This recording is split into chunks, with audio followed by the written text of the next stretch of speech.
시청자 여러분 안녕하십니까? 토요일 뉴스타트 시작합니다. 먼저 비 상황부터 보겠습니다. 극한 호우를 가진 비구름이 유입된 충남 지방으로 호우가 비상입니다. 이 지역에 호우 긴급재난 문자와 호우경보 산사태특보까지 발령 중인데 비구름이 내륙으로도 점차 이동하고 있어 다른 지역에도 강한 비가 우려됩니다. 취재기자 연결해 자세한 내용 알아보겠습니다. 정혜윤 기자, 충남 지역으로 비가 강해졌다고요? 네, 그렇습니다. 이 서해상으로 극한 호우를 뿌릴 수 있는 수준의 강한 비구름이 만들어지면서 충남 서해안 쪽으로 유입됐습니다. 레이더 모습부터 보시면 이 강한 비구름이 충남 서해안으로 유입돼서 영향을 주고 있는 걸 보실 수가 있는데요. 조금 전부터 태안과 서산 지역에 시간당 50mm, 그리고 당진 지역으로는 시간당 70mm 이상의 물폭탄이 쏟아졌습니다. 이로 인해서 태안과 서산, 당진, 그리고 홍성 등 충남 서해안에 이어서 충남 내륙으로도 호우 경보와 함께 당진, 읍내동의 16곳에는 호우 긴급 재난 문자까지 발송됐습니다. 특히 비구름의 길목에 드는 평택 등 경기 남부와 또 전북 지역으로도 시간당 강수량이 늘어나면서 침수와 범람 등의 피해가 우려되고 있는 상황입니다. 보통 시간당 20에서 30mm의 비만 내려도 자동차 운전 시에 시야 확보가 어렵고요. 또 한 곳에 3시간 이상의 비가 집중되면 침수나 하수구 역류 피해가 발생하게 됩니다. 그런데 시간당 50mm 이상의 호우가 내릴 때는 한두 시간만 집중돼도 지하 공간에서의 침수 피해가 발생하고 하천 주변에서는 범람 피해가 발생할 수 있어서 각별한 주의가 필요합니다. 현재 서울 등 전국 10개 시도에는 산사태 위기경보 경계 단계가 발령 중입니다. 또 태안과 서산에는 오후 4시부터 산사태 주의보가 발령됐습니다.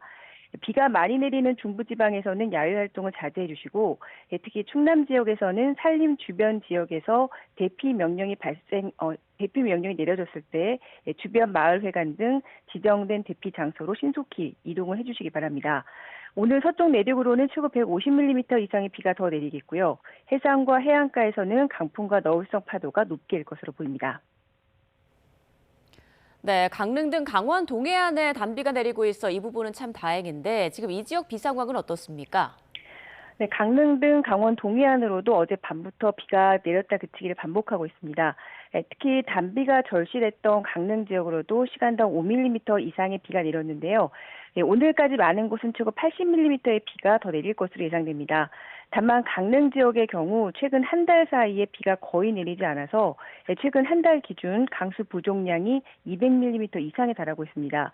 그만큼 많은 비가 더 내려줘야 하는 상황인데 기상청은 이번 단비가 내린 뒤에 다음 주 중반쯤 영동을 포함한 전국에 또 한 차례 비가 내릴 가능성이 있을 것으로 전망하고 있습니다. 지금까지 과학기상부에서 YTN 정혜윤입니다.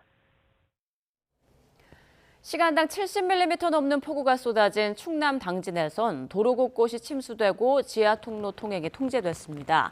당진시는 오늘 새벽 4시 호우 긴급 재난 문자를 발송하고 하천 주변이나 계곡, 급경사지 등 위험 지역의 출입을 금지했습니다. 이번 집중호우로 송하급 송악농협교차로와 송산면 근린광장공원 도로, 또 채운동 행동교차로 등이 물에 잠겼습니다. 해동교차로, 탑동교차로, 또 대덕마을 앞 등도 침수돼 대피 권고가 내려졌습니다. 그리고 고대면 진관리의 지하 통로도 통제돼 차량이 우회하고 있습니다. 당진 소방서는 새벽 4시 반 기준 자연재해나 배수 요청으로 신고 5건이 접수됐으며 현재까지 인명피해 신고는 없었다고 밝혔습니다. 네, 미국 이민당국에 구금됐다 풀려난 우리 국민 316명과 외국인 14명이 우여곡절 끝에 무사히 귀국했습니다. 비행기에 탑승하자 박수가 터져 나왔는데요. 14시간의 비행 끝에 고국을 밟은 직원들은 애타게 기다리고 있던 가족들과 만나 안도의 기쁨을 나눴습니다. 먼저 오동건 기자가 보도합니다. 인천공항 상공의 모습을 드러낸 전세기. 새벽 1시 미국 애틀란타 공항을 떠나 약 14시간의 비행 끝에 인천공항 활주로에 무사히 착륙했습니다. 우리 근로자 316명과 외국 국적자 근로자 14명은 기다렸던 한국 땅을 밟으며 악몽 같았던 구금 사태에서 벗어났습니다. 고생하셨습니다. 네, 고생하셨습니다. 입국 수속을 마친 직원들은 카메라를 향해 손을 흔들 정도로 어느 정도 긴장이 풀린 모습이었습니다. LG 에너지 솔루션은 임신부가 1등석을 이용할 수 있도록 조치하는 등 1등석과 비즈니스석을 의료적 처치와 관찰이 필요한 인원에게 배정했습니다. 임산부는 퍼스트 클래스로 모셔서 저희가 이분의 심리적 안정에 최선을 다했다는 기내에서 출발할 때는 모두가 박수치고 환호하면서 안도했다. 인천공항 장기주차장 상봉장에서 애타게 기다리던 딸을 만난 가족은 꼭 끌어안고 눈물을 훔치며 안도했습니다. LG에너지솔루션은 직원들의 귀가를 돕기 위해 개별 차량과 운전기사를 지원했습니다. 또 추석 연휴까지 유급휴가를 제공하고 건강검진과 심리상담도 지원하기로 했습니다. 귀국하신 그 분들이 안정적인 복귀를 할 수 있도록 끝까지 지원을 아끼지 않을 것입니다. 초유의 구금 사태는 일단락됐지만 비자 문제가 완전히 해결되지 않은 상황에서 이런 일이 반복될 수 있다는 우려가 커지고 있습니다. YTN 오동건입니다. 귀국한 근로자들은 언제 돌아갈 수 있을지 몰라 애태웠던 구금 당시 상황을 전했습니다. 시설 생활에서 제일 힘들었던 건 부실한 식사였다고 입을 모았습니다. 이어서 최민기 기자가 전합니다. 귀국한 근로자들은 미국 이민 세관 단속국이 들이닥쳤을 때만 해도 끌려갈지는 몰랐다고 회상했습니다. 전 인원들이 다 모여가지고 비자 분류하고 이렇게 있다가 어느 순간부터 사람이 이제 끌려가더라고요. 비자 문제가 없으니까 저희는 당연히 당당하게 임했는데 갑자기 이렇게 호송될 줄은 몰랐습니다. 발수가 타고 호송될 때는 발에서부터 허리까지 수가 다 차고 그래서 죄인처럼 끌려갔죠. 얼떨떨한 구금 생활, 불투명한 귀국 전망에 가슴 졸였습니다. 귀국이 하루 늦춰졌다는 소식에 탄식도 내뱉었습니다.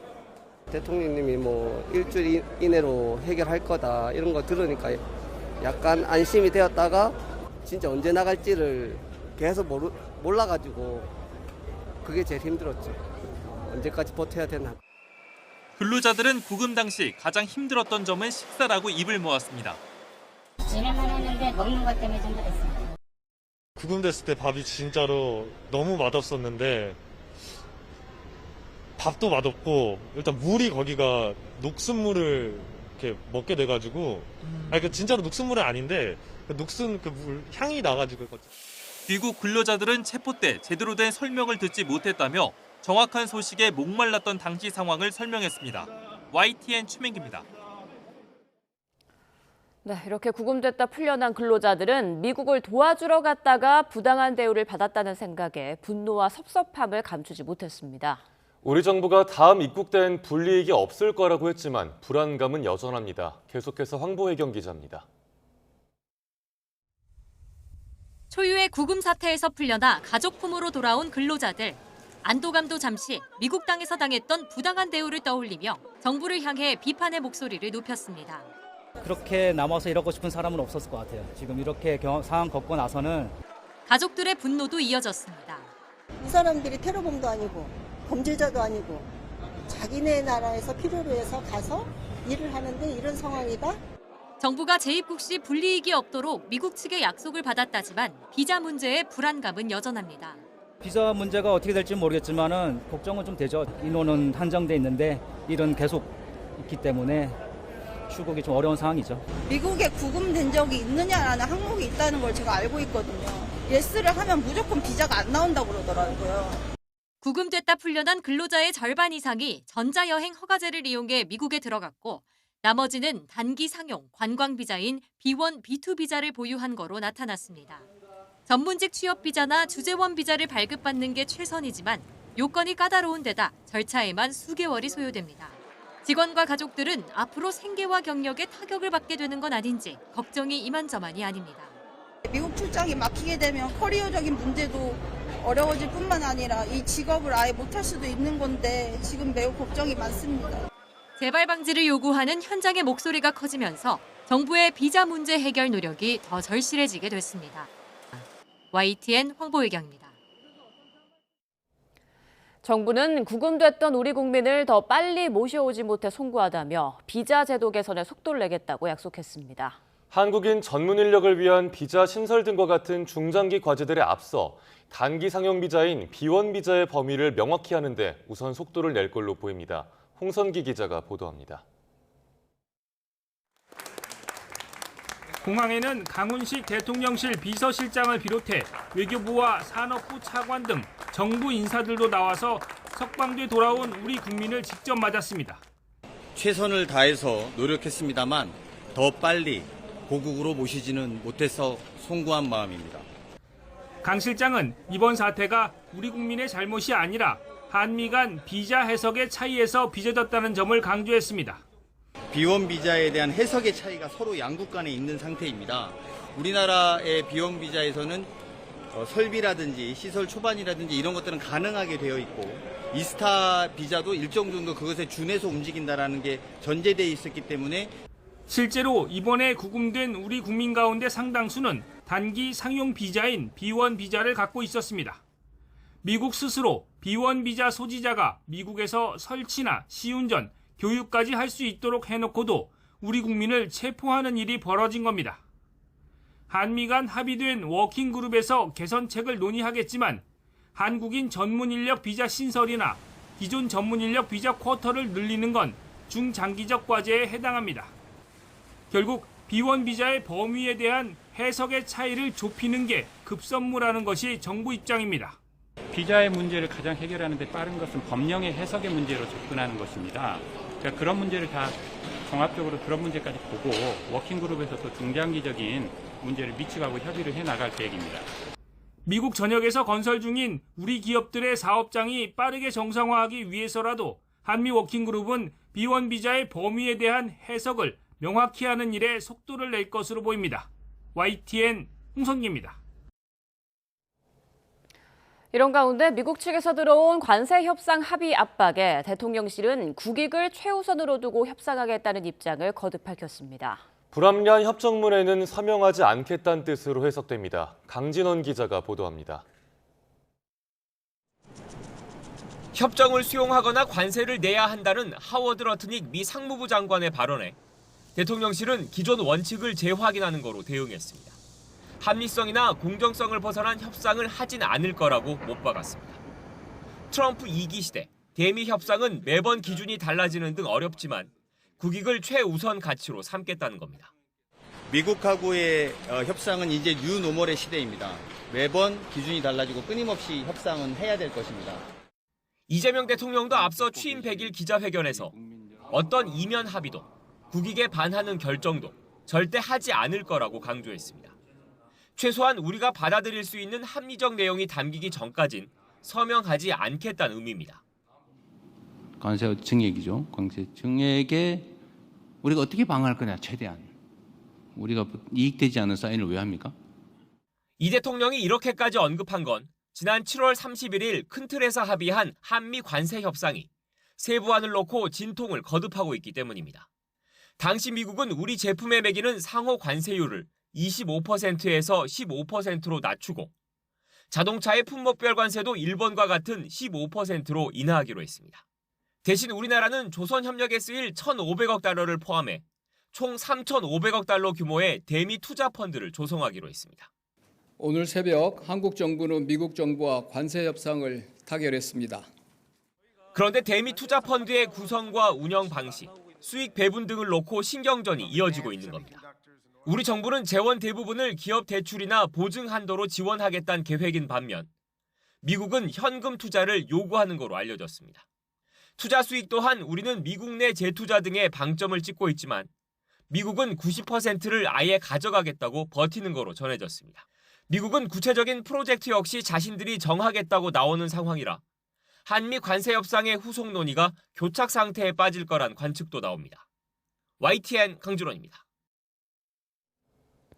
이어서 특검 수사 상황 보겠습니다. 김건희 특검팀이 김상민 전 부장검사에 대한 구속영장을 청구했습니다. 이우환 화백 그림을 전달한 것에 대해 특검은 일단 청탁금지법 위반 혐의를 적용했습니다. 우종훈 기자입니다. 특검이 김상민 전 검사에 대한 소환조사 사흘 만에 신병 확보에 나섰습니다. 김상민 전 부장검사는 김건희 씨 사돈집에서 발견된 이우환 화백 그림의 구매자로 지목된 인물입니다. 김건희, 김진우 일가가 그림을 산다는 정보가 새 나가면 그림이 최소 두세 배 뛸 수 있다는 것 때문에 특별히 좀 그 신분을 숨기고 사달라고 부탁을 했었어요.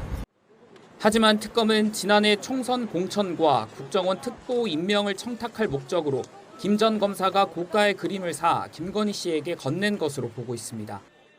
특검은 김 전 검사 구속영장에 청탁금지법 위반 혐의를 적용하면서 그림을 받은 사람으로 공직자 배우자 김건희 씨를 특정했습니다.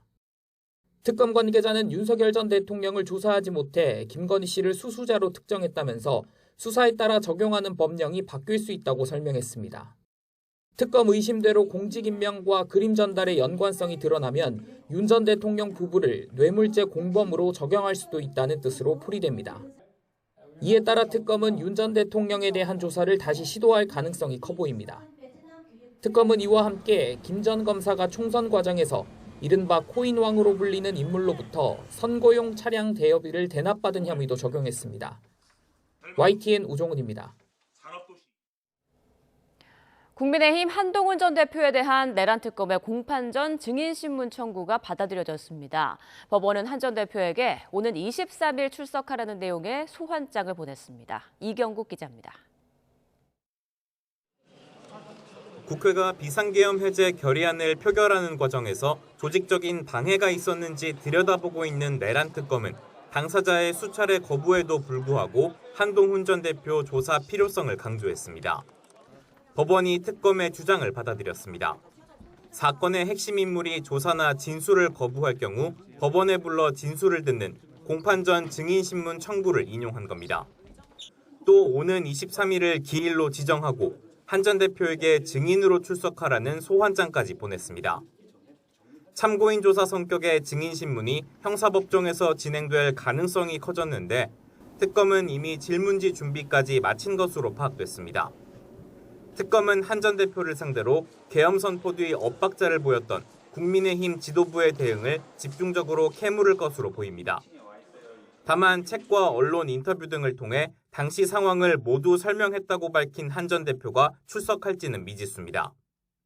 공판전 증인신문의 경우 형사재판처럼 강제력이 있어 재판부 판단에 따라 구인영장 발부 등 후속 조치가 이어질 수 있습니다. 한 전 대표가 특검의 수사를 정치적 선동으로 규정한 만큼 증인신문이 진행되더라도 유의미한 진술을 하지 않을 가능성도 배제할 수 없습니다. YTN 이경국입니다. 최상병 특검은 수사 외압 의혹의 핵심 인물인 이종섭 전 국방부 장관 첫 소환을 앞두고 혐의 다지기에 주력하고 있습니다. 특검은 일단 도피성 호주 대사 임명 의혹부터 조사한 뒤 피의자 조사 단계로 넘어간다는 계획입니다. 신귀혜 기자입니다. 최상병 특별검사팀이 오는 17일 이종섭 전 국방부 장관을 처음으로 소환합니다. 특검이 수사를 개시한 지 70여일 만입니다. 이 전 장관은 사건 당시 국방부 1인자로 수사 외압과 은폐 의혹의 중심에 있는 인물입니다. 윤석열 전 대통령이 최상병 사건 초동 수사 결과를 보고받은 회의에서 격노했고 이후 이 전 장관에게 전화한 뒤부터 조직적인 수사 외압이 이뤄졌다는 게 특검의 의심입니다. 이후 이 전 장관이 사실상 도피 목적으로 호주 대사에 임명됐다는 의혹 역시 특검의 수사 대상입니다. 호주 대사 임명 의혹과 관련해 특검은 최근 당시 대통령실, 외교부 등 관계자들을 잇따라 소환했습니다. 또 이 전 장관을 지근거리에서 보좌한 박진희 전 군사보좌관과 신범철 전 국방부 차관을 이번 주에만 여러 차례 소환하며 고강도 조사를 벌였습니다. 아까 혐의자 죄명 빼라고 하신 적 없다고 하셨는데 그럼 대통령실에서 수사기록 회수 개입한 건 알고 계셨나요? 나중에 다 진실은 밝혀질 거라고 생각해요. 특검은 주말에 이충면 전 국가안보실 외교비서관도 불러 호주 대사 의혹을 조사할 예정입니다. 17일 이 전 장관 소환 조사는 일단 호주 대사 임명 의혹의 참고인 자격으로 이뤄지는데 특검은 이 내용 전반을 먼저 파악한 뒤 피의자 조사 단계로 넘어간다는 계획입니다. 이 전 장관은 의혹의 정점, 윤 전 대통령을 향하는 사실상 마지막 고리인 만큼 특검 수사는 신속하지만 신중하게 진행되는 모습입니다. 향후 이뤄질 조사에서 이 전 장관이 어떤 진술을 내놓을지 주목됩니다. YTN 신기혜입니다.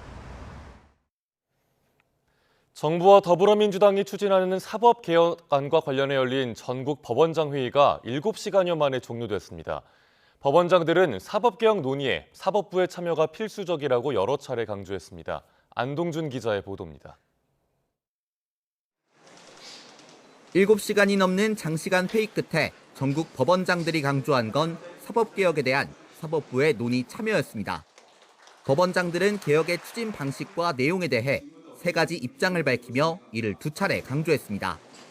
먼저 사법제도 개편은 국민과 사회 전반에 미칠 영향을 충분히 고려해야 한다면서 이를 위해 폭넓은 논의가 필요하다고 밝혔습니다. 특히 최고법원 구성과 법관 인사제도는 사법권 독립의 핵심 요소이기 때문에 이를 개선하는 논의에는 사법부의 참여가 필수적이라고 설명했습니다. 또 국민의 신뢰를 회복하기 위해 사법부가 사법개혁 논의에 적극적으로 참여하면서 열린 자세로 소통하겠다고 덧붙였습니다. 앞서 조희대 대법원장도 법원의 날 행사 기념사를 통해 비슷한 취지의 입장을 남겼습니다. 과거 주요 사법제도의 개선이 이루어졌을 때 사법부가 적극적으로 참여했던 전례를 바탕으로 국회 사법부의 의견을 충분히 제시하고 회의에서는 민주당의 5가지 사법개혁안 외에도 내란 특별재판부를 두고 깊은 논의가 이어졌습니다. 정식 안건이 아니었음에도 일부 법원장들은 이와 관련한 소속 법관들의 의견을 취합해 공유하기도 한 것으로 전해졌습니다. 보도자료에서는 신중한 접근이 필요하다는 의견이 다수 제기됐다고만 밝혔지만 위헌 소지가 있다는 의견이 많았던 것으로 알려졌습니다. YTN 안동준입니다. 12.3 비상계엄 사건 재판을 맡은 법원을 믿을 수 없다며 여당은 내란 사건을 전담하는 특별재판부 설치를 추진하고 있습니다. 역사적으로는 민주화 이전에 특별재판부를 둔 사례가 2차례 있었고 몇 해 전 사법농단 사건 때도 논의됐지만 논란 끝에 설치되진 않았습니다. 조성호 기자의 보도입니다. 우리 헌정사상 특별재판부가 있던 건 딱 2차례입니다. 광복 후에 친일 부역자 처벌을 위해 반민특위 재판부가 꾸려졌고 5.16 군사정변 직후엔 혁명재판소가 3.15 부정선거 관여자들을 단죄했습니다. 사회가 극도로 혼란한 그야말로 특수한 상황에 운영됐습니다. 최근엔 양승태 대법원의 사법행정권 남용 의혹, 이른바 사법농단 사건 당시 특별재판부 논의가 나왔습니다. 판사들 압수수색 영장이 잇따라 기각되자 제19 감싸기란 비판이 일었고 민주당 주도로 법안이 발의됐습니다. 당시 대법원은 사법부 독립을 해칠 수 있다며 반대 의견을 냈습니다. 법제사법위원회에 개별적인 조문에 대한 검토 의견서를 제출한 것으로 알고 있습니다. 위원회 소지가 있다는 일치주론. 위헌 논란 속에 20대 국회 임기가 만료되면서 법안도 폐기됐습니다. 특별재판부는 비상계엄 관련 내란 사건을 둘러싸고 다시 한번 화두로 떠올랐습니다. 내란 우두머리 피의자 윤석열 전 대통령에 대한 법원의 구속 취소 결정, 내란 방조 혐의를 받는 한덕수 전 국무총리의 구속영장 기각이 불씨를 댕겼습니다. 국회와 판사회의, 대한변호사협회가 꾸린 추천위원회가 특별재판관들을 추천하는 방식입니다. 압수수색과 체포, 구속영장을 전담할 특별법관을 두는 방안도 포함됐습니다. 대법원은 이번에도 반대하고 있습니다. 헌법상 사법권은 법관으로 구성된 법원에 속하는데 입법부인 국회가 재판부 구성에 관여하는 건 위헌 소지가 있다는 논리입니다. 위헌적인 조치라는 주장을 할 텐데 이런 역사적인 재판이 무효화돼버리는 그런 엄중한 사태가 생길 수도 있겠습니다. 정부와 여당은 물론 이재명 대통령도 내란 청산이 시급하고 중요한 과제인데다 국가 시스템을 만드는 건 국회 권한이라 위헌이 아니라고 강조하고 있습니다. 국가 시스템을 설계하는 건 입법부의 권한이죠. 사법부는 입법부가 설정한 구조 속에서 헌법과 양심에 따라서 판단하는 거예요. 윤 전 대통령의 비상계엄 선포로 극심한 사회 혼란이 야기됐고 관련 재판이 공정하고 엄정해야 하는 건 분명합니다. 다만 사법부 일부에 대한 불신으로 특정 사건에만 말 그대로 특별한 재판부를 둔다면 사법부 전체의 신뢰를 흔들 수 있다는 지적도 적지 않습니다. YTN 조성호입니다. 전국 각지에서 초등학생을 대상으로 한 범죄가 끊이지 않으면서 경찰이 순찰 강화를 포함해 대대적인 대응에 돌입했죠. 불안한 학부모들도 아이들에게 직접 유괴 방지 교육을 하는 등 대책 마련에 나섰는데 어린이용 호신용품에 대한 관심도 늘어나는 분위기입니다. 양동훈 기자입니다.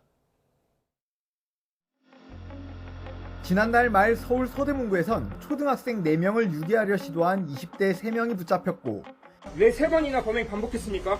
피해 아동과 학부모에게 할 말 없으니까.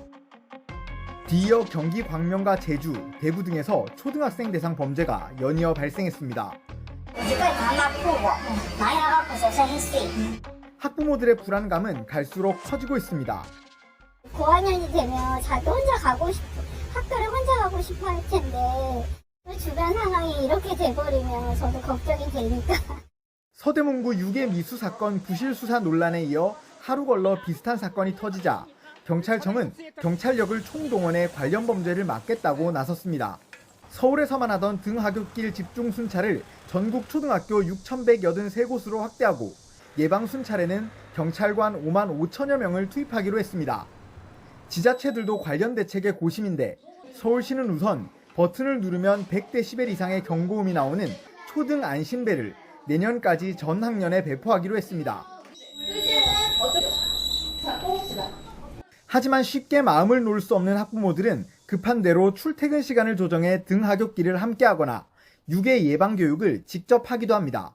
가정통신문을 통해서도 안내를 받았고 저도 또 아이한테 조금씩 이제 설명을 해주고 또 이해를 시키려고 노력하고 있습니다. 학부모들의 불안한 마음에 아동용 호신용품 판매도 덩달아 늘어나는 분위기입니다. 네, 많이 늘었어요. 30-40%? 연이은 초등학생 대상 범행에 학부모들이 자구책 마련에 나서는 상황, 불안감을 달래고 재발을 방지하기 위한 정책들이 추가로 필요하다는 지적이 나옵니다. YTN 양동훈입니다.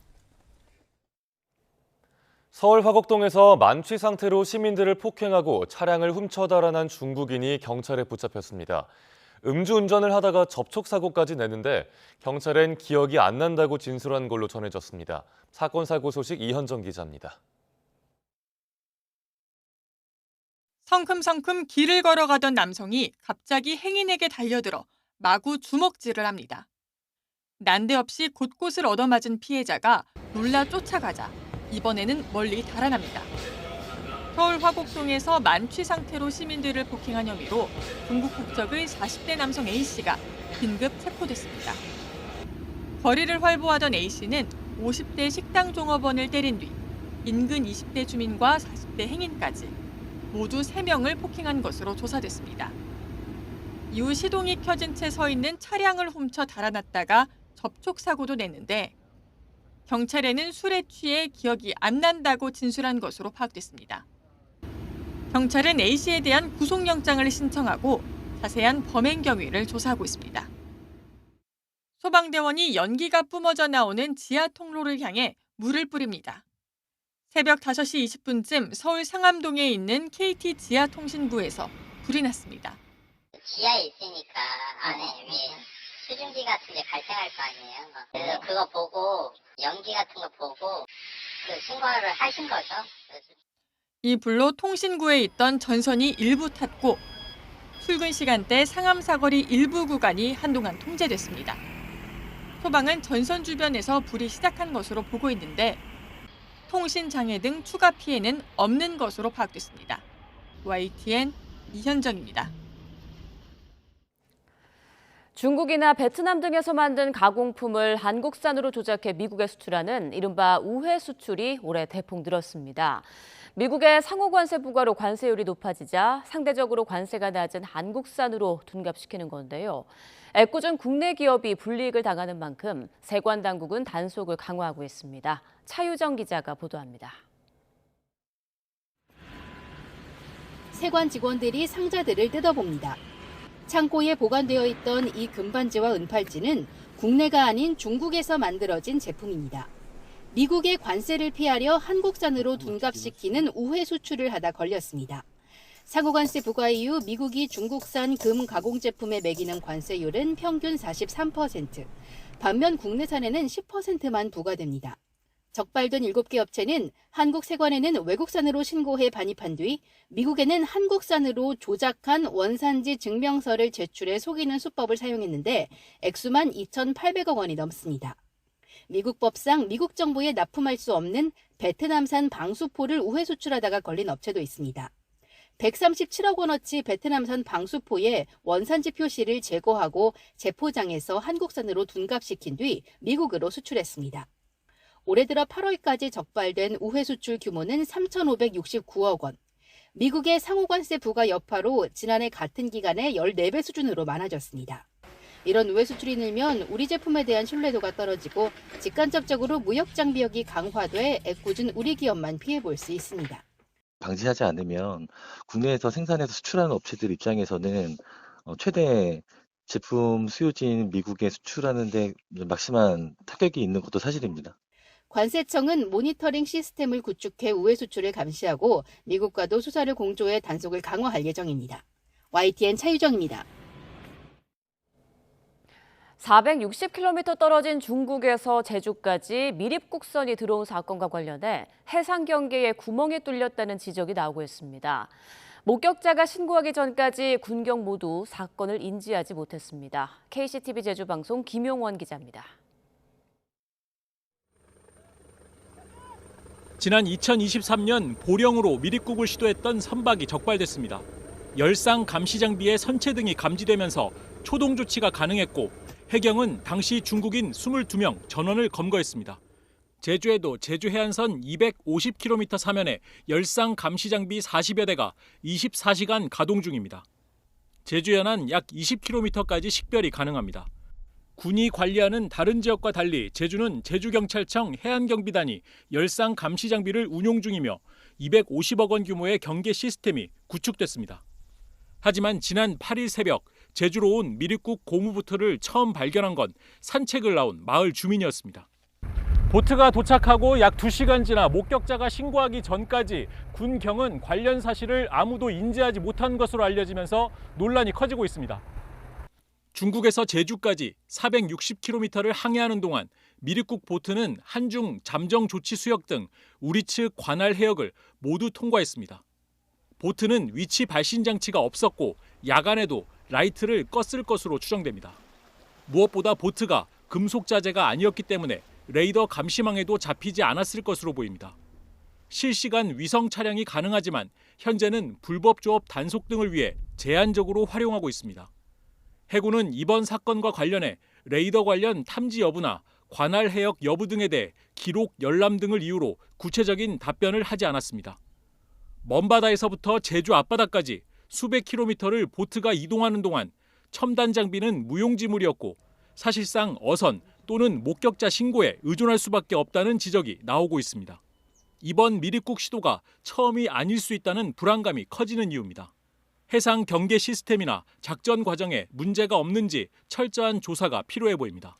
한편 지난 2020년 태안에선 미립국 사건 관련 부실한 대응이 드러나면서 관련 기관장이 경질됐습니다. KCTV 뉴스 김용원입니다. 열경련으로 갑자기 의식을 잃은 3살 아이가 경찰의 도움으로 무사히 치료를 받은 사연이 뒤늦게 알려졌습니다. 아이를 순찰차에 태운 경찰관들은 정체 구간인 시내를 전속력으로 달려 2분 만에 응급실에 도착했습니다. 배민혁 기자입니다.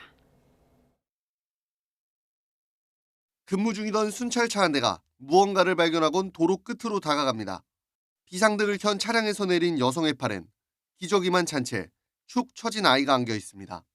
열경련을 일으켜 의식을 잃은 3살 아이를 데리고 병원에 가던 부모가 순찰차를 보곤 다급하게 도움을 요청한 겁니다. 부모 입장에서는 애가 막 대답도 없고 막 흔들어도 안 움직이니까 너무 겁이 났는데 급히 아이를 태운 순찰차가 병원으로 가려고 하지만 도로 위에는 차들이 가득합니다. 한시가 다급한 상황. 애가 타는 엄마는 아이 머리에 찬바람을 연신 불어넣기도 합니다. 순찰차는 사이렌을 울리며 비좁은 차량 사이를 파고들었고 시민들은 길을 터줬습니다. 응급실까지는 2km 남짓. 상습 정체 구간이라 막히면 10분 가까이 걸릴 수 있는 거리를 단 2분 만에 도착했습니다. 운전자분들이 저희 또 양해 구하는 거에 또 잘 협조해 주셔서 병원에 빨리 도착할 수 있었던 점도 감사 말씀을 드리고 싶습니다. 늦지 않게 병원에 도착해 치료를 받은 아이는 무사히 퇴원한 것으로 전해졌습니다. YTN 배민혁입니다. 새 정부가 전 정부에서 계획한 신규 원전 구축과 기후 대응댐 건설을 재검토하기로 했습니다. 특히 원전의 경우 안전에 문제가 없으면 수명을 연장해서 쓰고 새로 지을 경우 국민 공론화 과정을 먼저 거칠 계획입니다. 이문석 기자입니다.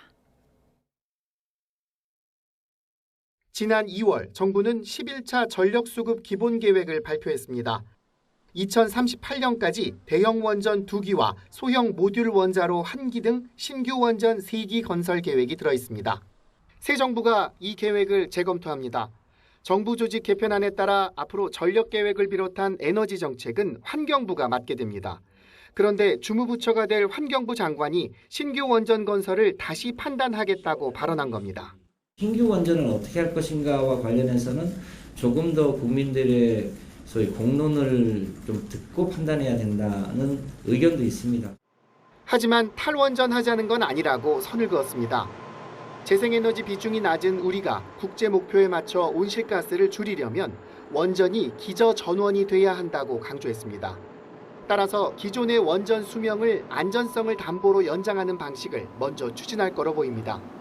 전 정권의 대표 환경대책으로 꼽는 기후대응댐 건설도 대폭 수정됩니다. 김 장관은 기후대응댐 14개를 다 지어도 물 확보량이 2.5억 톤인데 소양강댐 하나가 29억 톤인 점과 비교해 효율성이 떨어진다고 지적했습니다. 결론적으로 14개 댐 중 주민 반발이 심하거나 불필요하다고 판단되는 곳을 추려내고 반 정도만 추진할 거라고 밝혔습니다. YTN 이문석입니다. 내년 우리 경제 성장률은 올해보다 2배 정도 높은 1.8% 안팎이 될 거란 전망이 대세인데요. 지금까지는 내수가 경제 회복에 발목을 잡았다면 앞으로는 미국 관세 인상에 따른 수출 충격이 발목을 잡을 걸로 우려됩니다. 이승은 기자가 보도합니다. 민생 회복 소비 쿠폰 등의 영향으로 지난 7월 소매 판매는 한 달 전에 비해 2.5% 늘었습니다. 2년 5개월 만에 가장 큰 폭의 상승입니다. 또 지난달 소비자 심리 지수는 7년 7개월 만에 최고치를 경신했습니다. 기획재정부의 최신 경기 진단이 한층 밝아졌습니다. 정책 효과 등으로 소비가 증가하는 등 경기 회복의 긍정적 신호가 강화되는 모습입니다. 하지만 수출 먹구름은 짙어지고 있습니다. 총 수출은 아직 증가세지만 대미 수출은 지난달 12% 줄면서 2년 반 만에 가장 낮은 수준을 기록했습니다. 미국은 우리나라와 관세 후속 협상에서 일본을 벤치마킹하며 추가 양보와 명문화를 요구하고 자동차 관세 15% 발효를 지렛대로 삼고 있는 형국입니다. 일본 정부 뭐 하고 있는 거냐, 왜 15% 관세 해준다면서 이게 발효가 안 되냐 이런 얘기를 계속 했었거든요. 근데 이것들에 대해서 일본이 해주면서 뭘 미국하고 약정을 맺었냐 하면 굉장히 불리한 투자 조건들에 대해서는 다 약정을 맺었습니다. 미국 수출 공장이 몰려있는 중남미 최대 교역국 멕시코가 한국 등 FTA 미 체결국에 대해 최대 50%로 품목 관세를 올리겠다고 발표한 것도 우려를 더합니다. 멕시코 정부와 협의가 진행되고 있는 가운데 특히 자동차 부품과 철강 분야가 촉각을 곤두세우고 있습니다. Nosotros no queremos ningún conflicto con ningún país. Entonces está hablando con ellos, con el embajador de 0%대 성장을 탈출해 내년 1.8% 성장 목표를 세운 한국 경제. 건설 분야 회복과 함께 수출이 얼마나 버티느냐가 관건이 되고 있습니다. YTN 이승은입니다. 북한이 최근 신형 대륙간 탄도미사일 ICBM 개발을 공식화하면서 조만간 무력 도발을 재개할 거란 전망이 나옵니다. 미국과의 대화 재개를 염두에 두고 대미 압박을 본격화하는 거란 분석이 많습니다. 보도에 이종원 기자입니다. 북한은 최근 신형 대륙간 탄도미사일 ICBM에 탑재할 엔진 시험을 마무리했다고 밝혔습니다. 탄소 섬유 복합 재료를 이용한 고체 연료 엔진으로 무게는 줄이고 추진력은 기존보다 40%가량 더 끌어올렸다는 게 북한 주장입니다. 대출력 탄소 섬유 고체 발동기 개발이라는 경이적인 결실은 최근 우리가 진행한 국방기술 현대화 사업에서 가장 전략적인 성격을 띠는 성과로 되며 다음 세대 ICBM인 화성 20형 개발도 공식화한 상태로 신형 엔진을 활용한 다탄도 ICBM 개발에 나선 거란 분석이 나옵니다. 다탄도 ICBM은 여러 개의 탄두를 장착해 여러 곳을 동시에 타격하는 만큼 요격이 더욱 까다롭습니다. 근데 그걸로 해서 무게가 꽤 줄어드는 게 사실이거든요. 그만큼 탑재 중량이 늘어날 수 있는 거죠. 다 탄도하고 연결시키는 것이 정확한 얘기인 거죠.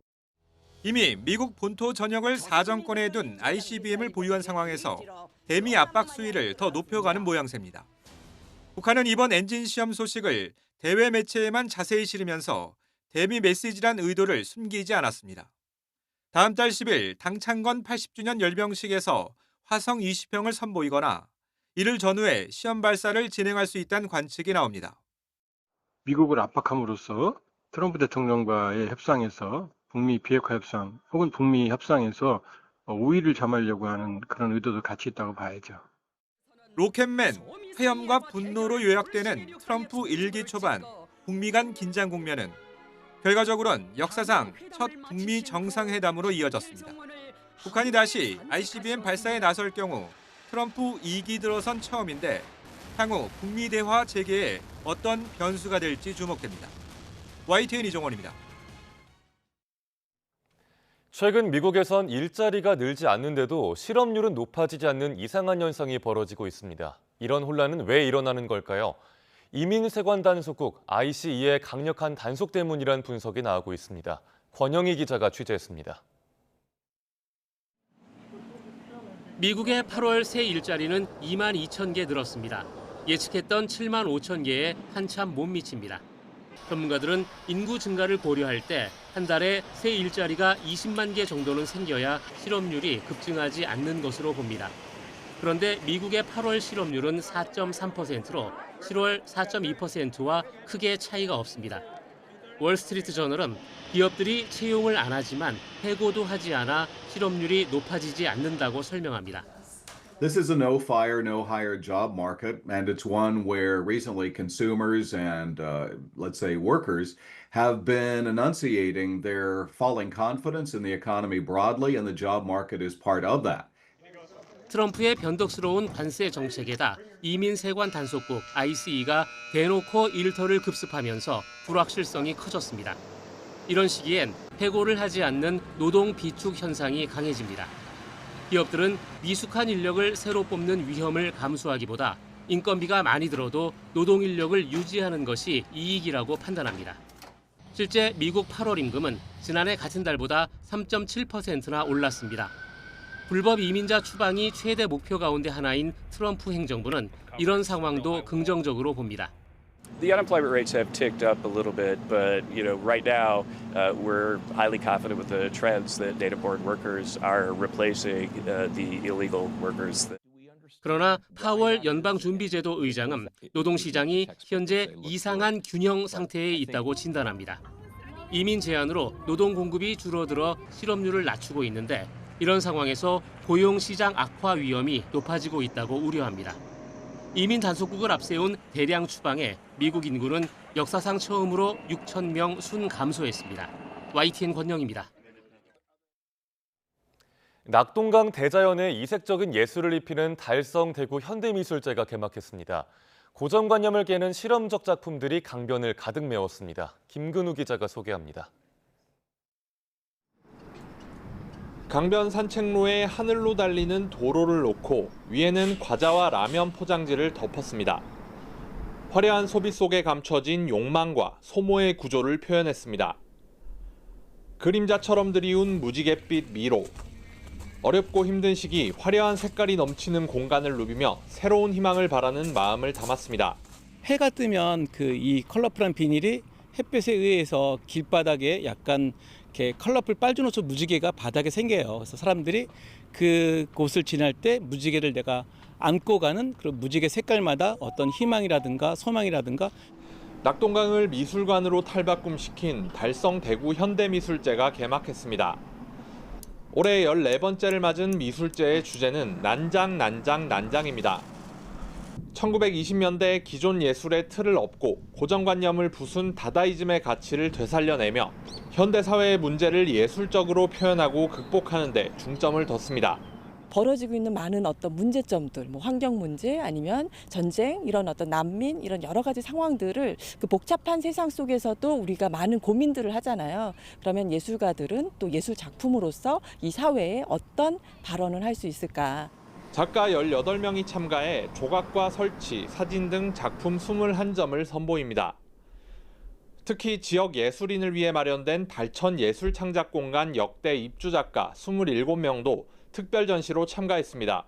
우리 미술계, 특히 청년 작가분들을 위해서 이런 미술제를 꾸준히 지켜왔고 앞으로도 우리 달성은 뭐 외국 작가 초청이라든지 특히 지역의 수많은 우리 지역 청년 작가들의 그런 기회 부여라는 차원에서 낙동강 강정고령부에서 열리는 달성 대구 현대미술제는 다음 달 12일까지 계속됩니다. YTN 김근우입니다. 배우 김고은과 박지현을 내세워 복잡 미묘한 두 친구의 30년 우정을 다룬 OTT 시리즈가 공개됐습니다. 또 다양한 소재의 한국 공포 영화들도 관객들과 만납니다. 볼만한 OTT 시리즈와 영화 김승환 기자가 소개합니다. 너가 멀쩡한 게 싫어. 마음 가졌으면 좋겠어, 나처럼. 서로를 질투했지만 동경했고 미워했지만 화해하고 용서한 두 친구의 우정을 다룹니다. 내가 표현할 수 있고 느꼈던 그런 큰 감정들이 있었던 그 시기에 딱 맞는 작품이 찾아와 준 느낌? 한동안 연락이 끊겼던 친구가 갑자기 찾아와서 하는 말. 말기암으로 곧 죽을 거라며 마지막 길의 동행을 부탁합니다. 조력 사망이라는 예민한 주제를 다루다 보니까 간접적인 어떤 경험 같은 거를 많이 공부하고 연구하면서 제 가치관도 많이 조금 변화했고요. 위험할 수도 있는데 진짜 알고 싶어? 귀신을 사는 거야. 귀신을 사고 파는 귀신 시장이 있다는 독특한 설정의 옴니버스입니다. 귀신을 통해 각기 다른 인간의 욕망을 살 수 있지만 대가를 치르게 되며 벌어지는 이야기입니다. 그 이야기들이 서로 유기적으로 어우러지면서 하나의 어떤 귀시라는 그 스토리 라인에 다 부합하는 이야기로 흘러가거든요. 이것만 있으면 언제 어디서든 지워볼 수 있다? 의문의 사망사고를 조사하던 보험조사관이 홈캠으로 낯선 존재를 목격합니다. 삶의 안전고리 역할을 하는 홈캠이 반대로 삶의 위협이 된다는 설정이 흥미를 더합니다. 일상에서 흔히 접하는 가전에서 기이한 현상을 보이며 생활 밀착형 공포를 자극합니다. YTN 김승환입니다.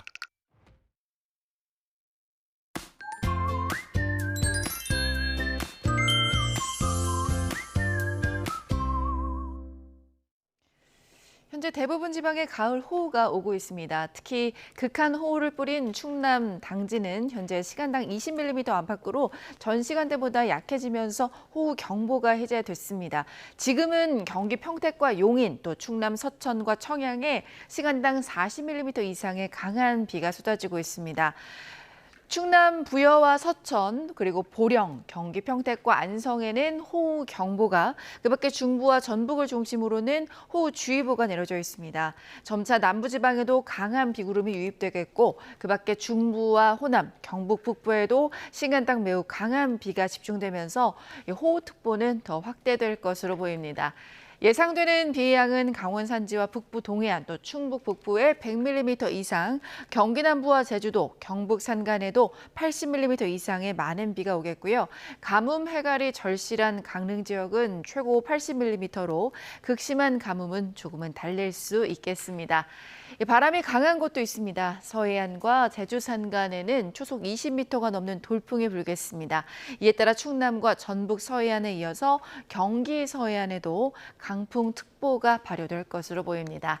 오늘도 낮 더위는 쉬어갑니다. 서울이 27도, 청주와 세종 29도, 대전 29도가 예상되고 영남 지방은 30도 안팎까지 올라서 덥겠습니다. 날씨였습니다. 뉴스타트 1부 마칩니다. 잠시 후 2부가 이어집니다.